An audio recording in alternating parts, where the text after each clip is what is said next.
This video is all about some useful Hiligaynon or Ilonggo sentences. The first one is, ano ang imo nga ngalan or ano ang imo ngalan? Ano ang imo ngalan? That means what's your name? Ano ang imo ngalan? What's your name?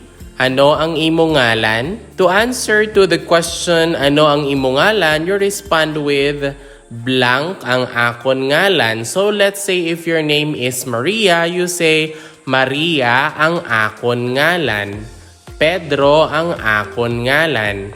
Ano ang imo ngalan? Raymond ang akon ngalan. Aside from saying or asking the question, ano ang imo ngalan, you can also use this sentence, sino ka, but it sounds less polite or less formal. Sino ka? Raymond ang akon ngalan or ako si Raymond. So you can also respond with ako si Raymond, ako si Pedro, or Pedro ang akon ngalan. Ako si and then the name. So that means I'm in blank, the name of the person. Next is where are you from? Where are you from? That is taga-diin ka. Taga-diin ka. Where are you from? Taga-diin ka. To answer this, you can respond with taga and then your answer or the place where you live and ako. Like in my case, if I say taga-Pasi ako or taga-Talungunan ako or taga-Seattle ako, taga-Rojas ako, taga-Iloilo ako. Taga-diin ka, taga-Pasi ako. To ask a person where he or she lives, you can also use this question or sentence. Sa diin ka naga-istar? Sa diin ka naga-istar? Or sa diin ka nagapuyo? But the word naga-istar is more of like karaya. So, nagapuyo. Sa diin ka nagapuyo? Sa diin ka naga-istar? Where do you live? Sa diin ka nagapuyo? To answer, you can reply with, sa Iloilo ako naga-istar or sa Iloilo ako nagapuyo. Sa Iloilo ako nagapuyo. Or you can start with, nagapuyo ako sa Iloilo or naga-istar ako sa Iloilo. Next is, pila ka na katuig? How old are you? Pila ka na katuig? How old are you? Pila ka na katuig? Pila ka na katuig? You can respond with blank na ako katuig. That means I'm blank years old. So you can say it in English. You can say 24 na ako katuig. 24 na ako katuig. Or duha ka na pulo kag apat na ako katuig. Pila ka na katuig? Pila ka na katuig? Walo na ako katuig. Or siyam na ako katuig. I'm 9 years old. Walo is 8 and siyam is 9. Sa diin ka naga-eskwela? Sa diin ka naga-eskwela? Where do you study at? Sa diin ka naga-eskwela? Eskwela is study and ano din, parang Spanish, eskwela, just the difference in spelling. Sa diin ka naga-eskwela? Where do you study at? And you can reply with, sa Harvard ako naga-eskwela or sa Iloilo City National High School ako naga-eskwela. Or sa Rojas National High School ako naga-eskwela. Sa diin ka naga-eskwela? Sa West ako naga-eskwela. Sa WIT ako naga-eskwela. Or you can also say naga-eskwela ako sa Harvard. Naga-eskwela ako sa Cambridge. Sa diin ka naga-obra? Sa diin ka naga-obra? That means where do you work at? Sa diin ka naga-obra? Sa diin ka naga-obra? Sa diin ka nag-obra? To answer, you can say, sa Walmart ako nag-obra. Sa CVS ako nag-obra. Sa Gaisano ako nag-obra. You can start with, nag-obra ako sa SM.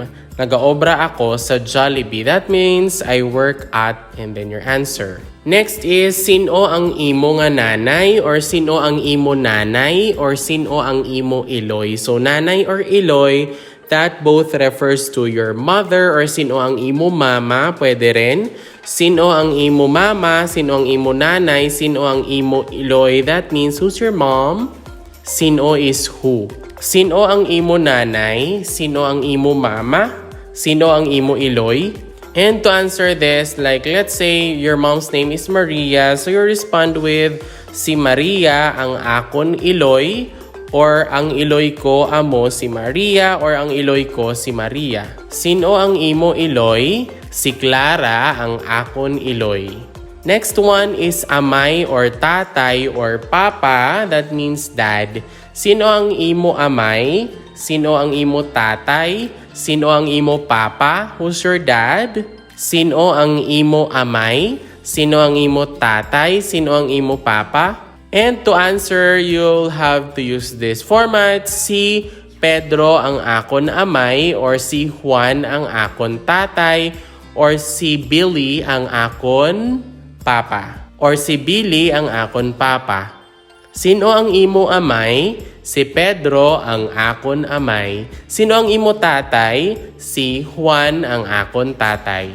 The next one is sa diin ka makadto, sa diin ka makadto, or sa diin ka maadto. That means where are you going? Sa diin ka makadto, sa diin ka maadto, or sa diin ka maari, but that's karaya, sa diin ka maari. Sa diin ka makadto, sa diin ka maadto. To answer, you reply with sa blank ako makadto, or sa blank ako maadto. Sa SM ako makadto, sa Gaisano ako makadto, or sa Festive Mall ako makadto. Sa diin ka makadto, sa Pasig ako makadto. I will go to Pasig. Sa diin ka naghalin, sa diin ka naghalin. So that means where are you from, or like earlier, or where are you from just like a while ago. Sa diin ka naghalin, sa diin ka naghalin. And then to reply to this, you can say, sa SM ako naghalin. It means I was from SM earlier. Sa Gaisano ako naghalin. That means I was from Gaisano earlier.